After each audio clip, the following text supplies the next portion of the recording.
আসসালামু আলাইকুম নবম শ্রেণীর শিক্ষার্থীরা, আশা করি সবাই ভালো আছো।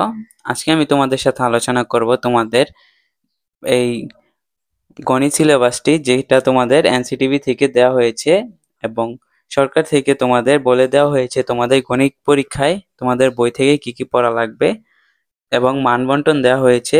সিলেবাস এবং মানবন্টন দেখার পর আমি একটি নমুনা প্রশ্ন তৈরি করেছি, সেই নমুনা প্রশ্নটি তোমাদের সাথে আলোচনা করব। আর যদি তোমাদের এগুলোর পিডিএফ দরকার হয় তাহলে ডিসক্রিপশন বক্সে আমার টেলিগ্রাম গ্রুপের লিংক দেওয়া আছে, তোমরা টেলিগ্রামে জয়েন করলে সেখান থেকে সবগুলোর পিডিএফ লিংক পেয়ে যাবা। শুধু গণিত না, তোমরা প্রত্যেকটা বিষয়ের পিডিএফ লিংক সেখানে পেয়ে যাবা। চলো আলোচনা করি। দেখো, এখানে বলা হয়েছে যে বিষয় হচ্ছে গণিত, মূল্যায়ন বিষয়ভিত্তিক নির্দেশনা। প্রথমত আসি তোমাদের সিলেবাস। তোমাদের সিলেবাসটা কি কি দেওয়া হয়েছে দেখো। অধ্যায় 2 দেওয়া হয়েছে অনুক্রম ও ধারা, অধ্যায় 3 লগারিদমের ধারণা ও প্রয়োগ, অধ্যায় 5 দিয়েছে, অধ্যায় 4 দেয়নি, অধ্যায় 5 বাস্তব সমস্যা সমাধানে সহগ সমীকরণ। তারপর আছে তোমাদের অধ্যায় 6 পরিমাপের ত্রিকোণমিতি, অধ্যায় 7 কণিক দূরত্ব পরিমাপের ত্রিকোণমিতি, অধ্যায় 9 বিস্তার পরিমাপ। এই সকল অধ্যায়গুলো তোমাদের বার্ষিক পরীক্ষা সিলেবাস, এগুলোর বাইরে তোমাদের আর কিছু পড়তে হবে না। তোমাদের যদি এই অধ্যায় ভিত্তিক অঙ্কগুলোর প্রয়োজন হয় তাহলে আমাকে কমেন্টে জানাও, আমি খুব তাড়াতাড়ি তোমাদের এগুলোর সমাধান দেওয়ার চেষ্টা করব।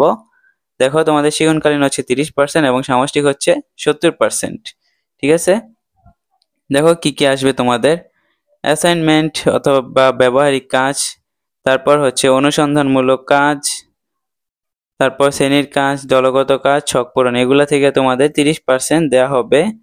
তারপর আসো হচ্ছে তোমাদের সিলেবাসটা দেওয়া হয়েছে, এটা দেখি। সেটা হচ্ছে তোমাদের পরীক্ষায় কি কি আসবে। তোমাদের পরীক্ষায় আসবে নৈর্ব্যক্তিক প্রশ্ন, তারপর আসবে বহু নির্বাচনী প্রশ্ন, এক কথায় উত্তর। ঠিক আছে, দেখো এখানে কি বহু নির্বাচনী প্রশ্ন আসবে 15টি, তোমাদের উত্তর দিতে হবে 15টি। এক কথায় উত্তর আসবে 10টি, তোমাদের উত্তর দিতে হবে 10টি। ঠিক আছে, তারপর আসো রচনামূলক প্রশ্ন। রচনামূলক প্রশ্ন আসবে তোমাদের 10টি, সেখান থেকে তোমাদের 60টির উত্তর দিতে হবে।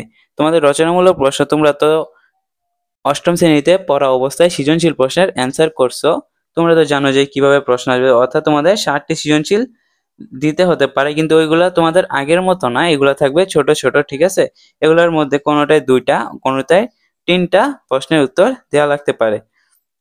তারপর আসো যে, আশা করি তোমরা বুঝছো, এখানে তোমাদের নাম্বার থাকবে 100 নাম্বারকে 70%-এ কনভার্ট করে তোমাদের নাম্বার দেওয়া হবে এবং শিক্ষণকালীন থেকে তোমাদের দেওয়া হবে 30 নাম্বার।